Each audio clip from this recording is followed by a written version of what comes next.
aí do livro, né, da carta aos Romanos, né, dessa preciosa carta aos Romanos. Então, você deixa sua Bíblia aberta aí no capítulo 6. O capítulo 6. Que diremos, pois?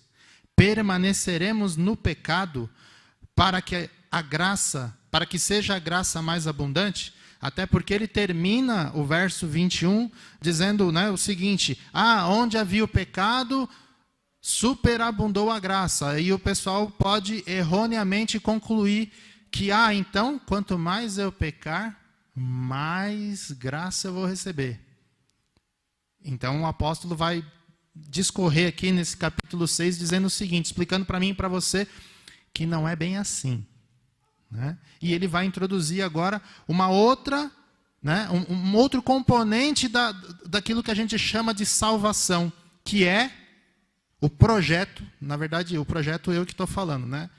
Mas é santificação. A palavra é santificação. Aí o título daquilo que nós vamos estar estudando aqui, ou vendo, é Projeto Santificação. Então, veja só, verso 6. Que diremos, pois? Permaneceremos no pecado para que seja a graça mais abundante? Então ele faz uma pergunta. Na verdade, ele está agindo aqui como se ele estivesse conversando comigo e com você.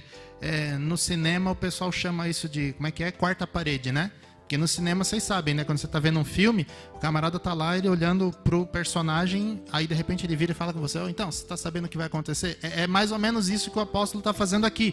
Naquela época ele não tinha esse recurso visual, tecnológico que nós temos hoje. Mas ele usou a pergunta, né, retórica, que esse é o sentido. Ele faz uma pergunta e ele mesmo dá a resposta. Mas ele faz a pergunta que, teoricamente, você faria. Por quê? Por causa dos argumentos que ele está colocando. Aquilo que ele está escrevendo e explicando, a gente vai chegar a pensar, mas então quer dizer que eu posso permanecer no pecado para que a graça abunde? Não. Agora ele está fazendo a pergunta e ele mesmo responde. Estão entendendo isso, irmãos? Então ele vai explicar, de modo nenhum. De modo nenhum. Ou para nós aqui seria o famoso, Deus me livre. Ou nos livre, né? Deus nos livre. Como viveremos ainda no pecado, nós, os que para ele morremos, né? Então ele vai incluir um novo conceito aqui. Espera aí, eu morri para o pecado? Como é que é isso? Essa parte você não falou antes, está falando agora. É matéria nova, né? Como se fosse um professor dando aula, ele vai introduzir uma coisinha a mais ali que a gente não sabia. Como é que é? Nós morremos para o pecado?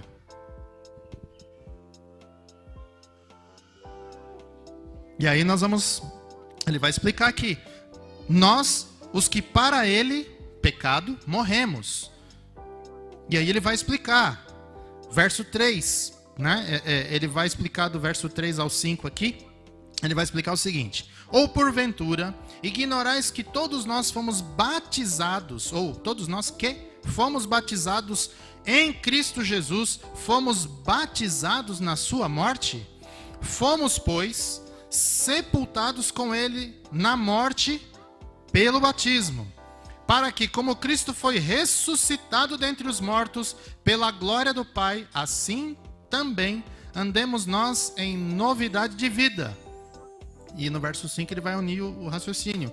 Porque se fomos unidos com ele na semelhança de sua morte, certamente o seremos também na semelhança da sua ressurreição. Em outras palavras, né? O que ele está dizendo aqui? Que nós fomos unidos com Cristo pelo batismo. Para quem acha que batismo, que importância que tem? Aqui ele vai estar explicando a relevância do batismo nos nossos dias. Naquela época tinha e hoje continua tendo. Continua sendo a ordenança do Senhor. A semelhança do batismo. O batismo tem esse significado de simbolizar a minha morte para o pecado. Pergunto aos irmãos, agora eu vou usar a figura de linguagem de Paulo, porque eu vou perguntar não é para vocês responderem, mas é para vocês pensarem, ok? Pergunto aos irmãos, morto, faz alguma coisa? Não, de jeito nenhum. como ele disse aqui, não faz nada, morto é morto, não é isso? É interessante que em Efésios ele usa o contrário, né? Estávamos mortos em delitos e pecados. Aqui ele vai dizer o contrário. Estamos mortos para o pecado quando nos batizamos. Porque na verdade quer dizer o seguinte, aceitei a Cristo pela fé. A graça me alcançou, fui declarado justo diante de Deus, porque quando Deus olha para mim, Ele não vê a minha justiça, não vê as minhas obras, não vê se eu cumpri a lei, Ele vê a justiça de Cristo, Ele vê aquilo que Ele, Cristo, fez, porque Ele em tudo foi tentado, não pecou. O sacrifício de Jesus foi perfeito, e pleno, e eficaz, para nos purificar de todo, não um, ou 2, ou 3, ou 100, ou 1000, todo pecado. Percebe isso, irmãos? Então, quando isso acontece, nós começamos a entender. Aí ele está dizendo que quando eu criei, então, se eu estou em Cristo, se eu o aceitei como Senhor e Salvador da minha vida, e isso também é muito importante, porque muitas das vezes, até mesmo nós que pregamos a palavra, ofertamos a Jesus como Salvador. Olha, Ele pode salvar a sua vida, pode te livrar do inferno, pode te dar uma nova vida, pode mudar, não sei o que lá, mas a gente esquece de falar de Senhor. Mas na hora que a gente batiza o camarada, a gente pergunta, não pergunta? Pelo menos eu já ouvi aqui os irmãos perguntando. Meu querido, vou usar eu mesmo, né? Irmão Fernando, você crê de todo o seu coração, né? Que Jesus Cristo é o seu único e suficiente Salvador e Senhor da sua vida? Aí eu vou dizer aqui, sim. E aí, água nele, afoga o fulano até ele virar corintiano, né? Deixa ele lá embaixo, mergulha ele todo até se converter. Aí se converteu, tira da... Não, brincadeira, não vai virar corintiano não. Mas, até que ele... Então você morreu para o mundo, morreu para o pecado, né? A gente fala morrer para o mundo, seria que a gente não fosse influenciado pelo mundo. Que bom seria, né? Se desse para fazer isso e resolver com um simples mergulho na água, gelada muitas das vezes, né, irmãos? Quem foi batizado na água fria? Agora é pergunta, os irmãos podem responder, foram, né? Então, né? O fulano, né? Realmente morre ali, né? O fulano morre e volta à vida, porque aquela água gelada faz qualquer um, né? Deus nos livre, mas Ele é bom.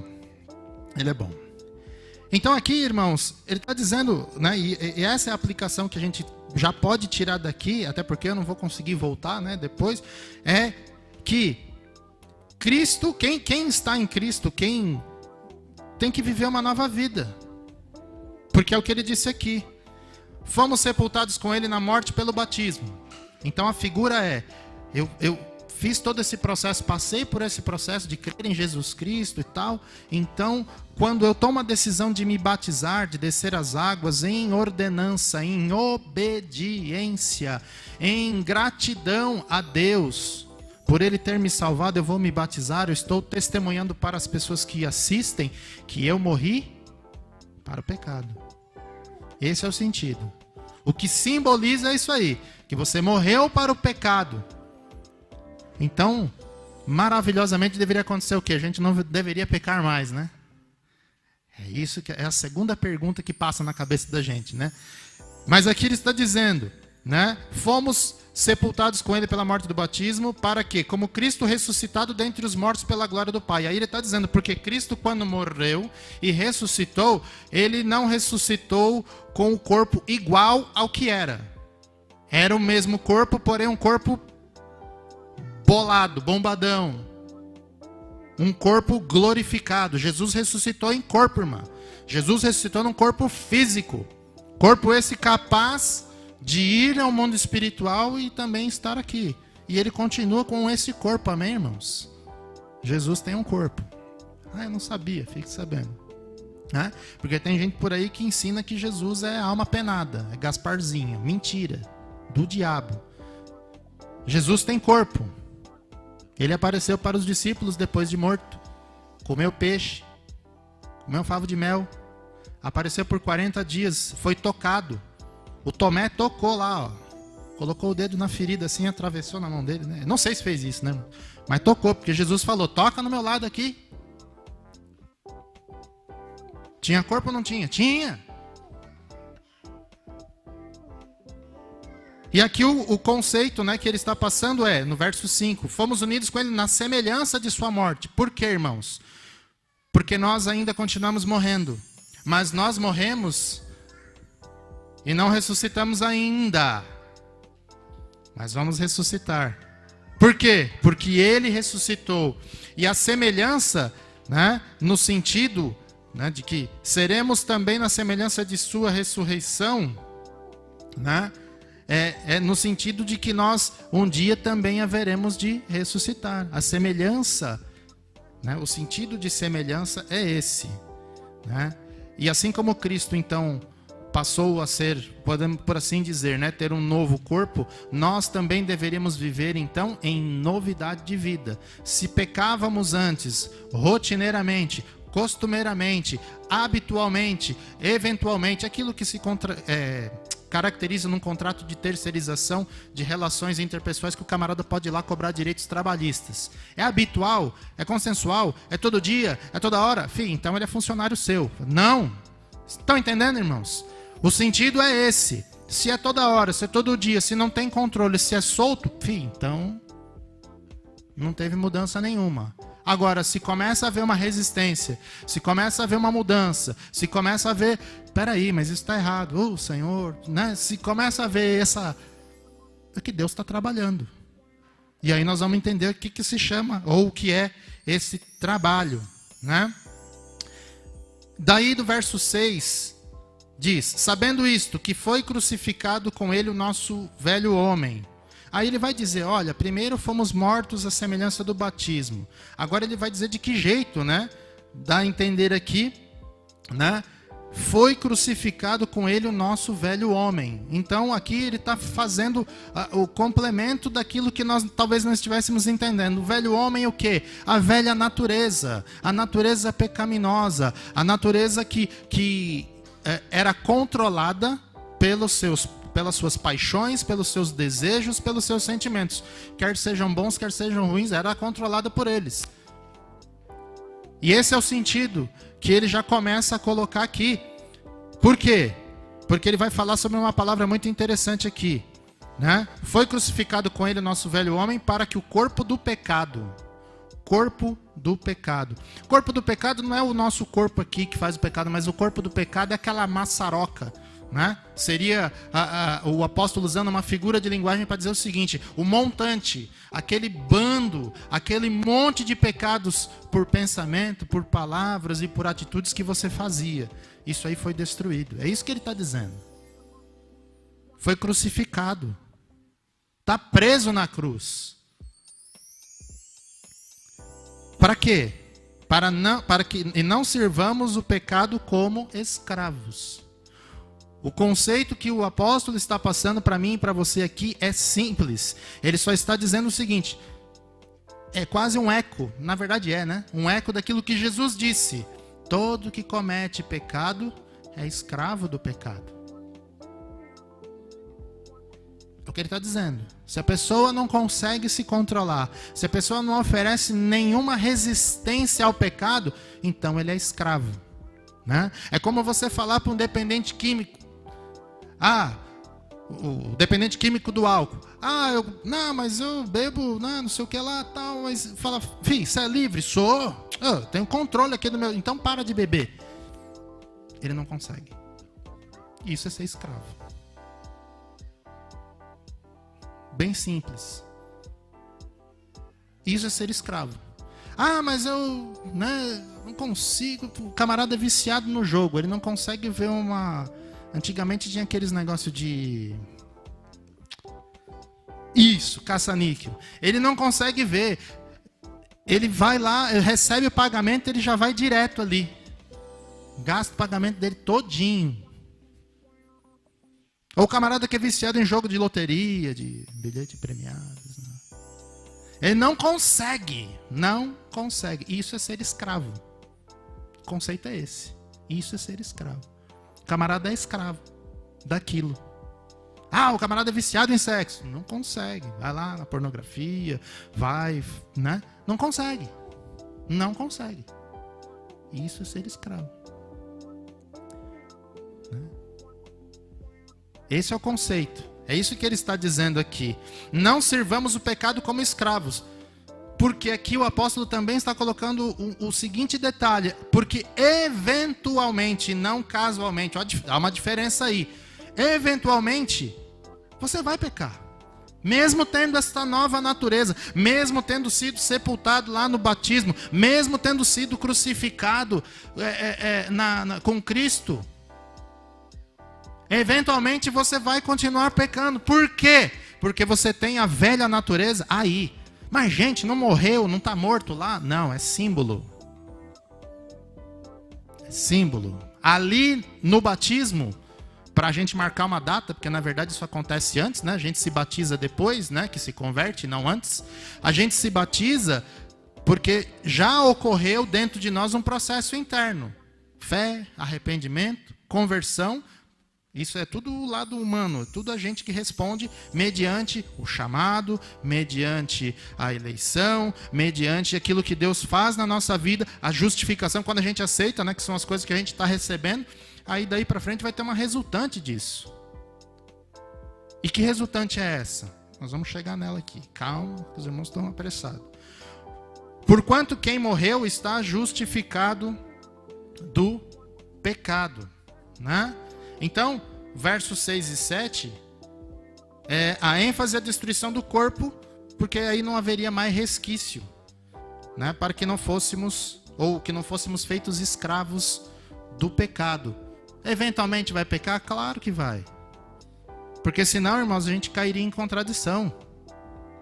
A gente cairia em contradição, dizer, imagina, não peco mais, peca, irmão. Infelizmente pecamos. Aqui... né? Aqui pecamos, infelizmente, né? E a gente fica nesse paradoxo, né? Que são coisas contraditórias. E é o que o apóstolo vai falar. Tem que dar um spoiler, né? Já do próximo capítulo. No capítulo seguinte, porque você fala, como é que faz? Eu não quero e faço. Eu sei que está errado e vai lá e dá na cabeça, né? Misericórdia. Dos versos 8 ao 11, ele vai dizer o seguinte: ora, se já morremos com Cristo, cremos que também com ele viveremos. Sabedores de que, havendo Cristo ressuscitado dentre os mortos, já não morre, a morte já não tem domínio sobre ele. Pois, quanto a ter morrido de uma vez, para sempre morreu para o pecado, mas quanto a viver, vive para Deus. E aí ele conclui: assim também vós considerai-vos mortos para o pecado. Considerai-vos. Estamos mortos para o pecado? Não. Não estamos. Bom seria se estivéssemos. Mas não estamos mortos para o pecado. Ele diz, considerai-vos. Então a briga é essa. O pecado vem, a tentação vem, e a gente tem que fazer o quê? Resistir. É isso que ele está explicando aqui, irmãos. E ele está usando essa figura de linguagem aqui para a gente poder entender. Ora, se já morremos com Cristo, cremos que também com ele viveremos. Viver uma nova vida em Cristo. Sabedores de que, havendo Cristo ressuscitado dentre os mortos, já não morre. Em outras palavras, ele está dizendo que Jesus Cristo, a morte não tem poder sobre ele. O último inimigo, aquele que o apóstolo fala lá em 1 Coríntios 15, a ser destruído é a morte, a física mesmo. E ela será completamente destruída. Por ele já foi. Cristo já deu um fim nela. Falta eu e você. Mas a palavra diz que isso vai acontecer. Por ocasião da sua vinda, ao soar a trombeta, nós, os que estivermos vivos, de modo nenhum precederemos aqueles que já dormem ou que já morreram. Eles ressuscitarão primeiro. E se nós, por ocasião da vinda, estivermos vivos, seremos todos transformados. Aquilo que é corrupto se revestirá de incorruptibilidade. Aquilo que é mortal, nosso corpo, se revestirá de imortalidade. Está entendendo, irmãos?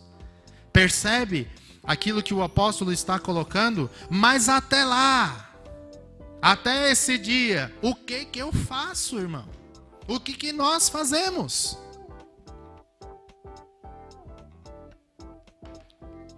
Aí ele vai dizer: quanto a viver, vive para Deus, né? Vive para Deus. Verso 11: assim também vós, como Cristo vive para o Pai, como Cristo vive para fazer a vontade do Pai, isso ele disse para os discípulos: a minha comida e a minha bebida consiste em fazer a vontade do meu Pai. Viver para Deus. Ele está dizendo: vocês também, ó cidadãos, crentes de Roma, judeus e gentios, vivam para Deus. Considerem-se mortos para o pecado. Então, o segredo é: ofereçam resistência. Ah, mas aquele negócio ali eu não consigo resistir se eu ver. O que você faz? Ah, arranca o olho. Não. Né? Que é que Jesus usou uma figura mais pesada, né? Se o teu olho te faz pecar, arranca fora. Não é isso? Se os teus pés te fazem pecar, entra a perneta na glória. Não, aqui ele está usando uma figura de linguagem extrema. Mas o sentido é: afaste-se do pecado, aquilo que o apóstolo está falando aqui. Considere-se morto para o pecado. Ele está usando uma figura pesada também, né? Mas aí, irmãos, é o momento em que, olha, determinada coisa você não resiste, o que você faz? Foge. Foge. Foge. Aquele filme do livro preto lá, do negócio de amar, como é que chama? Quem lembra do livrinho lá que o rapaz se separa da mulher? Isso, o de fogo. É esse mesmo. O rapaz, ele tem um problema lá com a pornografia, né? O negócio fica piscando lá, plim, plim, plim, e ele não conseguia resistir. O que ele fez? Desceu a marreta no computador, jogou fora, né? Jogou o computador para fora e o vizinho dele vendo, ele dando a marretada no negócio. Ficou assustado com aquilo. Mas ele falou: eu não consigo. Se ficar na minha frente eu vou ver, vou usar, vou fazer, vou pecar, vou desagradar a Deus. Então o que eu faço? Corto pela raiz. Ele não se mutilou, não arrancou um olho, não fez nada disso. Ele simplesmente se livrou do computador, quebrou.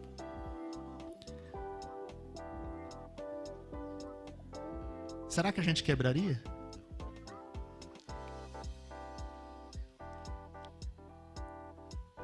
É uma aplicação mais do que prática. Se isso aqui te faz pecar, meu querido,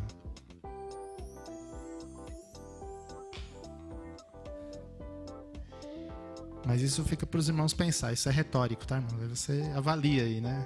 Não, Senhor, vamos fazer um acordo, né? Aí é você com ele. Amém, irmãos?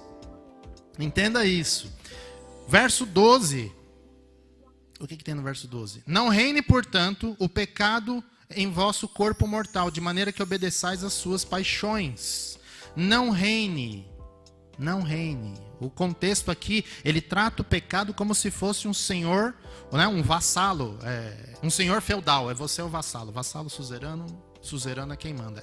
É isso mesmo. Como se você fosse um escravo dele. Alguém que tivesse em dívida com ele. Ele está falando: não deixa reinar.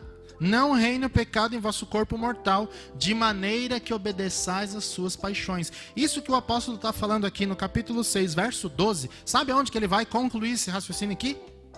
Lá em Romanos capítulo 12, versículo 2. Rogo-vos, irmãos, pelas misericórdias de Jesus, que ofereçais o vosso corpo, não é isso? Em sacrifício vivo, que é o vosso culto racional, Estão lembrando? É lá que ele vai terminar esse raciocínio aqui. Tem um parêntese enorme, né? Até lá tem muita coisa para falar aqui, mas para os irmãos entenderem, né? Que o exemplo que ele está colocando: não deixa reinar, não deixa dominar, irmãos. Ele está colocando aqui muito claramente que dentro da nossa alma, do nosso corpo, né? No nosso ser, a gente passa a ter, quando a gente crê em Jesus Cristo, duas naturezas opostas entre si, uma lutando contra a outra. A carne, simbolizando aí o pecado, simbolizando os desejos, as paixões. O espírito, simbolizando o amor, a paz, a longanimidade, a benignidade, a mansidão, a temperança, o domínio próprio. Essas duas vão lutar entre si para que a gente não faça o que quer. Percebe, irmãos? E aí nós vamos seguindo aqui, né? Ponto importante aqui, mais uma aplicação. Agora, eu e você temos condições para vencer o pecado, que é isso que é uma coisa também importante que ele fala aqui. Eu e você temos condições de vencer o pecado na forma de paixões, não dando espaço ao pecado nas vossas vidas, pensamentos e atitudes. Não dê espaço, irmãos. Não dê espaço. Faça que nem o menino do filme do negócio de fogo lá. Cortina? Prova de fogo, desculpa. Prova de fogo. Não, se o negócio está... Mete a marreta, irmão. Pelo amor de Deus, não vai falar, não. Aí sai no jornal, né? Marido dá uma marretada na mulher. Pelo amor de Deus. Não faz isso. Né? E vice-versa, né? Não, esse meu marido né? Fica me atentando, né? Essa mulher me atenta. E... Não, misericórdia. Conversa com ela, né? É igual a você, tá na mesma luta que você. Conversa com ela, conversa com ele. Amém, irmãos? Chegue a um bom termo, tá certo? Pelo amor de Deus, né, irmãos? Vamos lá. Viva em novidade de vida. Mude de hábito. Mude de hábito. Muda a rotina. Pecado não pode ser rotina minha e sua, irmãos. Não pode, não pode. Se for rotina, tem coisa errada. Tem coisa errada. Alguma coisa naquele processo todinho para trás, que eu já falei aqui umas 5 vezes, alguma coisa ali faltou. Faltou fé, faltou arrependimento, faltou conversão, faltou... Alguma coisa faltou ali, irmãos. E aí, verso 13 e 14. Nem ofereçais cada um os membros do seu corpo ao pecado como instrumentos de iniquidade, mas oferecei-vos a Deus como ressurretos dentre os mortos. Está vendo aqui? Né? E os vossos membros a Deus como instrumentos de justiça. Você não foi justificado? Então usa os teus membros, o teu corpo, como instrumento de justiça. Aquilo que o Maicon, pastor aqui, acabou de falar. Sirva a Deus. Sirva a Deus com todo o teu ser, prega a palavra. A igreja é para isso, irmãos. Quando ela sai fora do que é core business, o que é o negócio principal dela, aí começa a fazer coisa errada. Porque o pecado, veja só o que ele diz, olha como ele dá o meio. O pecado não terá domínio sobre vós, pois não estáis debaixo da lei, e sim da graça. Né? Mas por que ele quer fazer isso? Para lembrar que ainda que a lei nos acuse em determinados momentos, e a lei vai servir para isso, ela vai servir para apontar, olha, não cobice. Aí você, nossa, você vê o carro que aquele irmão tem? Nossa, câmbio automático. E o meu? O meu nem câmbio tem, o meu é carrinho de rolimã, né? Aí fica lá invejando o outro, cobiçando. Aí a palavra de Deus diz lá, o 9º mandamento, né? Não cobiçarás nada do teu próximo. Nem a mulher do próximo, nem o boi do próximo, nem o carro do próximo, nem a casa do próximo, nada. E esse aí não tem jeito, porque esse é aqui, né? Mas não fiz nada. Fez nada, não fez, rapaz. Deus sabe o que você fez, Deus sabe o que eu fiz. Ele conhece os nossos pensamentos. Não fosse assim, o salmista não falava, sonda, meu Deus, porque ele sonda. Percebe, irmãos? Então isso é muito importante, né? A lei, então, nos acusa, mas nós estamos debaixo da graça. Cristo nos perdoou. Então a gente tem poder, então, para resistir ao pecado, para não se deixar dominar por ele. Ótimo. Concluímos essa primeira parte. Aí vem a pergunta. E daí? Que é a pergunta que outra pessoa, né, outro iluminado lá de Roma teve e fez. E daí? Havemos de pecar porque não estamos debaixo da lei, sim da graça, que é aquele negócio. Ah, então a lei não fala mais nada para mim? A lei, o Velho Testamento está morto? Ah, maravilha, então, olha. Aí ele diz de novo. De modo nenhum. Ou, Deus me livre. Né? Não sabeis. E aí ele vai insistir nesse ponto. Não sabeis que aquele a quem vos ofereceis como servos para a obediência, desse mesmo a quem obedeceis sois servos. Seja do pecado para a morte ou da obediência para a justiça. Olha que interessante. Né? Novamente nós somos lembrados sobre quem servimos. Se você servir o pecado, o que vai vir sobre a tua vida? Morte. Certo? Lembra daquilo que o apóstolo falou? Que olha, de Adão a Moisés, o que reinava? O salário do pecado era o quê? Continuava sendo. A morte continuava reinando. Ah, mas aí veio a lei. A lei veio para te dar conhecimento do pecado. Mostrar para você que tal coisa que você faz e até não sabia é errado. Amém, irmãos? Ou a gente vai obedecer para a justiça, porque obedecendo, mas não que a gente obedece e é justificado. A gente é justificado e por isso a gente obedece. Fomos justificados primeiro, pela fé. Para os irmãos não pensarem que é obra, tá? Claramente ele mostra que nós mudamos de Senhor. É isso que ele está dizendo aqui. Hoje eu não sirvo mais ao pecado. Hoje vocês, pela misericórdia do Senhor, também não servem ao pecado. Embora, vez ou outra, a gente dá aquela escorregada, né? Pisa na bola. Erra o alvo. Peca contra o Senhor. Não é? E aqui ele vai dizer, né, nos versos, até o verso 18. Mas graças a Deus, por quê? Outrora escravos do pecado, então ele diz, antigamente você era escravo do pecado, eu era escravo do pecado, contudo, viestes a obedecer de coração.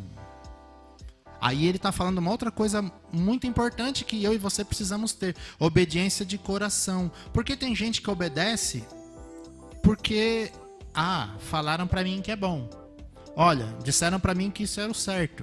Olha, isso foi o que o papai e a mamãe me ensinaram desde que eu era pequeno. Então eu faço isso porque me ensinaram. Mas você concorda com isso? Eu não concordo muito não, mas como falaram que é, eu faço. Não é de coração, irmãos. É por obrigação. Tá entendendo?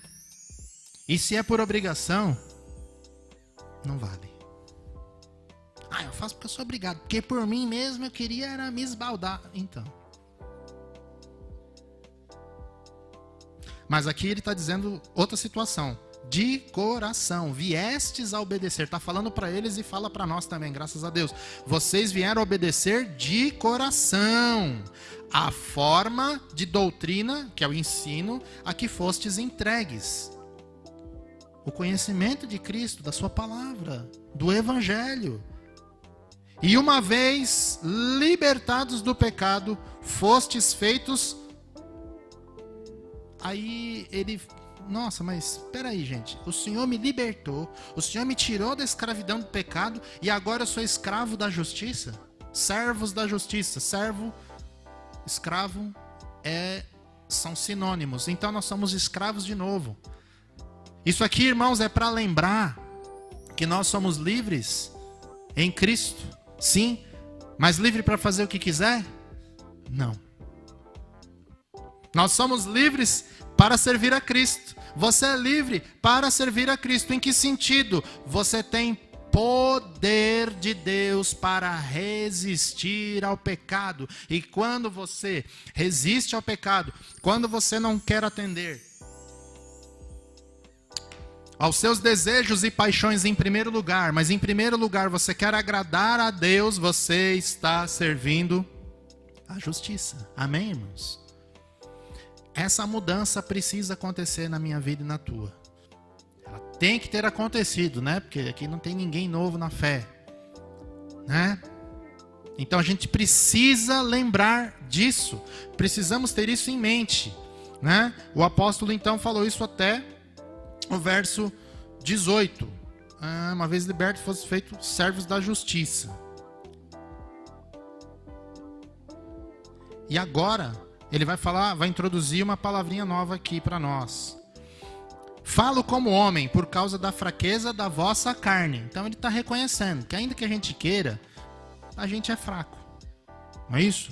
Jesus disse, o espírito em verdade está preparado, mas a carne é fraca. O próprio Jesus disse isso. Então ele conhece nossa natureza. Sabe que a gente não aguenta o tranco sozinho. Sabe que se ele deixasse a gente pela gente mesmo, nem aqui a gente estava. Mas ele, com a sua riqueza, com o seu amor, nos deu vida, nos enviou o seu espírito, né? Falo como homem por causa da fraqueza da vossa carne. Assim como oferecestes os vossos membros para a escravidão da impureza e da maldade.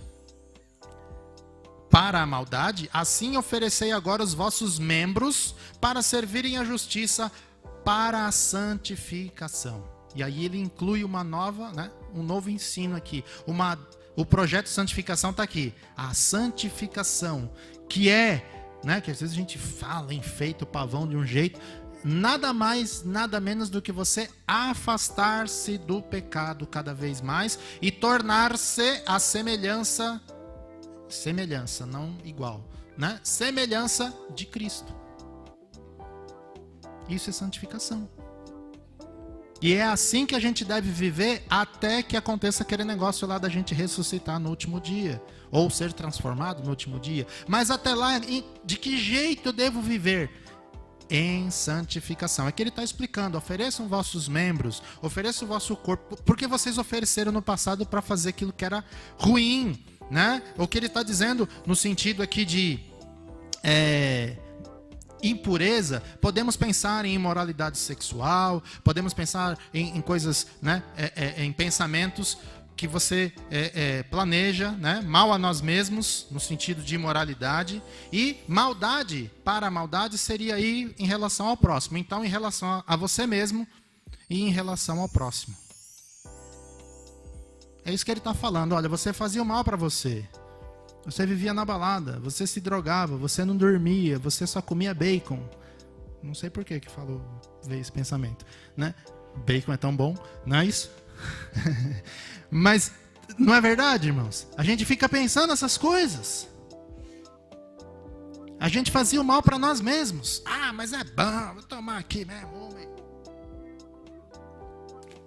Vem mais uma, e aí, né? Por quê? Porque eu quero aproveitar, carnaval, vamos lá. Você faz o mal para si mesmo. E fazia o mal para os outros, né? Ficar cobiçando, às vezes batia, às vezes com as suas palavras feria, às vezes traía, e aí vai. A lista é longa, né, irmãos? Mas é para você entender. Então, mal para si, mal para os outros, que é o sentido do versículo. Mas agora ele está falando, não, agora mudou, gente. Agora você vai oferecer os seus membros, né? Como vocês fizeram para o mal, vira a chavinha, faz para o bem. Porque agora você tem poder de Deus para fazê-lo. Você não tinha, eu não tinha, mas agora nós temos. Amém, irmãos?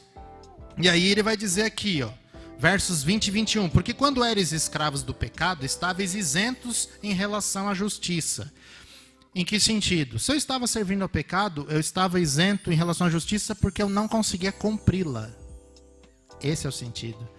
O que eu poderia fazer? Que obra eu poderia fazer se eu nem sabia que existia a lei ou justiça? Não sabia. Ou mesmo que soubesse, isso era para os outros. Isso aí para mim não tem nada a ver. Não fazia o menor sentido. Que quem aqui, quando não era crente, porque eu não nasci em berço evangélico, quando estava dentro da igreja, falava, meu, isso é coisa de doido, gente quadrada. Meu, irmãos, misericórdia. Quanta coisa que eu falei dos irmãos, né, da igreja que eu fui, porque aí depois, né, parece que a coisa virou, não é mesmo? Aí a gente que virou doido, né, gente que virou quadrado, e que bom, né, que bom que o Senhor usou de misericórdia para comigo e me trouxe para o seu aprisco, né, mas tá entendendo, irmãos? A gente era isento, não fazia o menor sentido. E é assim mesmo, irmãos. Às vezes a pessoa vem, quando você convida um camarada, você fala, imagina, esse aí vai aceitar Jesus? Vai. Ou não vai. Mas porque eu não sei se vai ou se não vai, é por isso mesmo que eu tenho que chamar. É por isso mesmo que nós temos que pregar. É por isso mesmo que nós temos que anunciar e chamar as pessoas. Porque eu não sei se é esse ou se é aquele. Já que nós falamos tanto de semente, tem uma passagem lá de Provérbios que fala, na verdade é do pão, né? Lança o teu pão às águas, depois de muitos dias tornará em conta. Não sabe, né? E também tem a da semente, né? Lança a semente lá, você não sabe se é essa ou se é aquela. Você fica olhando para cima, não colhe nada. Lança a semente, você não sabe qual vai germinar. Prega, converter é com ele. O compromisso é do Espírito, não é comigo. A gente fica às vezes batendo, ganhei alma, ganha nada, gente. Quem ganha é o Senhor. Mas a gente prega, a gente é meio, a gente é ferramenta para Ele. E é isso que a palavra está falando, que o apóstolo está dizendo. Gente, vocês eram escravos do pecado, vocês estavam isentos. 21, naquele tempo, que resultados colhestes? somente as coisas de que agora vos envergonhais, porque o fim delas é a morte. Na verdade, a gente percebeu, aqui é para você e eu lembrarmos de onde nós saímos, de onde nós fomos. No nosso caso, não é nem de onde nós caímos, mas é de onde nós fomos levantados, do tremedal de lama, não é isso? Do lamaçal do pecado. Nós estávamos ali, ó, perdidos.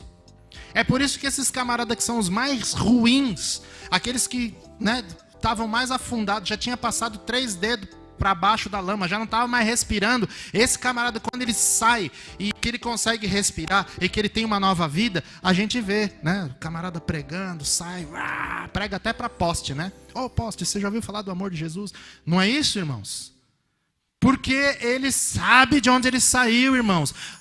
Então, por isso que eu e você temos que entender a nocividade do pecado, a gravidade dele. Porque às vezes que a gente fala, não, mas eu venho de uma família evangélica, é todo mundo legal, ninguém faz o mal, ninguém, às vezes sabe como é que é, uma sonegada no imposto de renda, uma puladinha de cerca ali, mas todo mundo faz.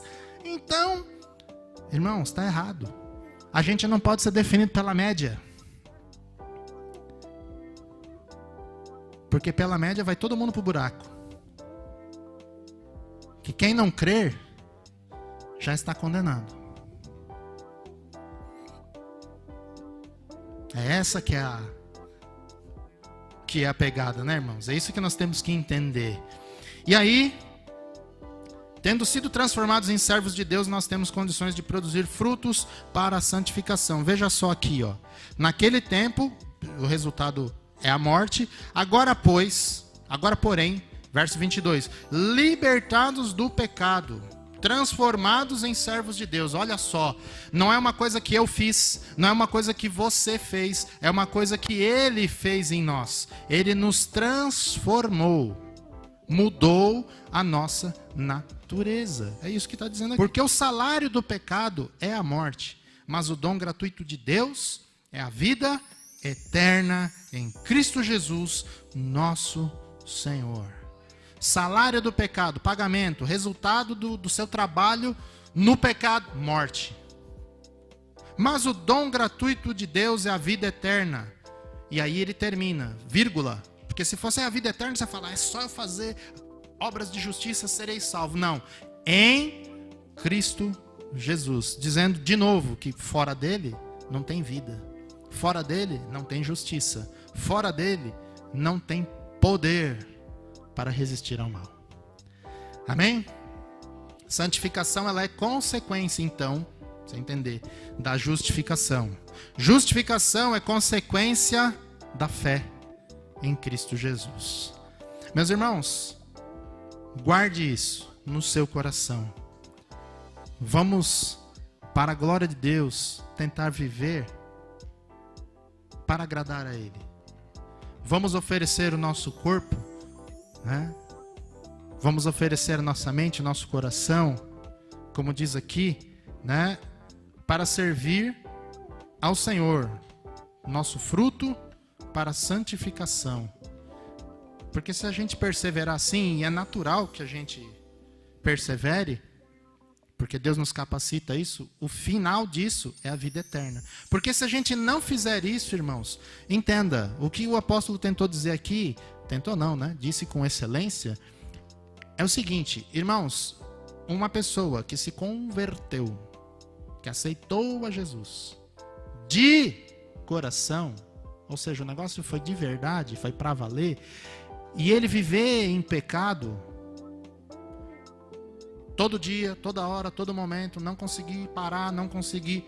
É uma contradição de termos. É uma coisa assim que não tem sentido. Alguma coisa está errada ali. Ou o camarada não se converteu. Entende? É essa a gravidade do negócio. É uma contradição de termos. É isso que ele está dizendo. Gente, se você é servo de Cristo, então você tem que servir a Ele. Servo de Deus, serve a Deus. Amém? Se a gente estiver fazendo qualquer coisa fora disso, irmãos, a gente tem que se autoexaminar e fazer que nem o salmista. Sonda, meu Deus, e conhece meu coração. Prova-me e conhece o meu pensar. E vê se há em mim algum caminho mau. e guia-me por caminho eterno. Que Deus abençoe a amada igreja.